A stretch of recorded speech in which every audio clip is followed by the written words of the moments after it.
বন্ধুরা, আজ আমি পুরনো দিনে মা ঠাকুমারা যেরকমভাবে রান্না করতো আজ আমি সেভাবে রান্না করছি। আগেকার দিনে কিন্তু বেশি রকম মশলাপাতি ব্যবহার করতো না, তবে তারা গুঁড়ো মশলাও ব্যবহার করতো না, তারা কিন্তু বাটা মশলা ব্যবহার করতো। তবে আমি কিন্তু গুঁড়ো মশলাই ব্যবহার করছি। যাই হোক, মাছটা প্রথমে ধুয়ে নিয়ে তাতে নুন, হলুদ, লঙ্কার গুঁড়ো আর কাঁচা তেল দিয়ে ভালো করে মেখে 10 মিনিট রেখে দিয়েছি। তারপরে কড়াইতে তেল গরম হতে দিয়েছি। এদিকে একটা মশলা করে নিলাম, লবণ, জিরের গুঁড়ো, ধনের গুঁড়ো আর লাল লঙ্কার গুঁড়ো, হলুদ গুঁড়ো, তাতে একটু জল দিয়ে ভিজিয়ে রেখে দিলাম।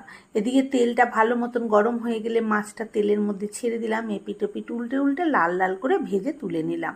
নিয়ে ওই তেলের মধ্যে 1/2 চামচ সাদা গোটা জিরে ফোড়ন দিলে ফোড়নটা একটু লালচে মতন হয়ে এলে আলুটা দিয়ে দিলাম।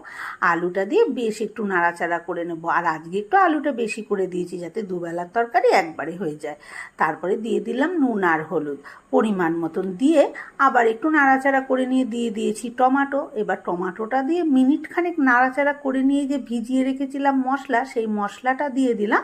আর বাটি ধুয়ে একটু জলও দিয়ে দিলাম, দিয়ে একটু নাড়াচাড়া করে ঢাকা দিয়ে দিলাম। এবারে মিনিট 3 পর ঢাকনাটাকে খুলেছি। গ্যাসের আঁচটা কিন্তু আমি মিডিয়াম টু লোতে রেখে দিয়েছিলাম। নাড়াচাড়া করে নিন। আলু কিন্তু প্রায় সেদ্ধ হয়ে গেছে, মানে 90%। তারপরে জলটা দিয়ে দিলাম। ভালো মতন মশলা থেকে তেল সেপারেট হলে স্বাদ মতন একটু লবণ দিয়ে ঢাকা দিয়ে দিলাম। ঝোলটা ফুটে উঠলে এবারে ভেজে রাখা মাছগুলো ওপর থেকে দিয়ে আবার খুন্তিটা দিয়ে মাছগুলো একটু ঝোলের মধ্যে ডুবিয়ে দিয়ে তারপরে আবার একটু ঢাকা দিয়ে দেবো। মিনিট 2 পর ঢাকনাটা আবার খুলে নিলাম। খুলে নিয়ে 2-1টা আলু এরকমভাবে ভেঙে দিলাম, যাতে আলু ভেঙে দিলে কিন্তু তরকারির ঝোলের স্বাদ ভালো হয় আর ঝোলটাও একটু গাঢ় হয়।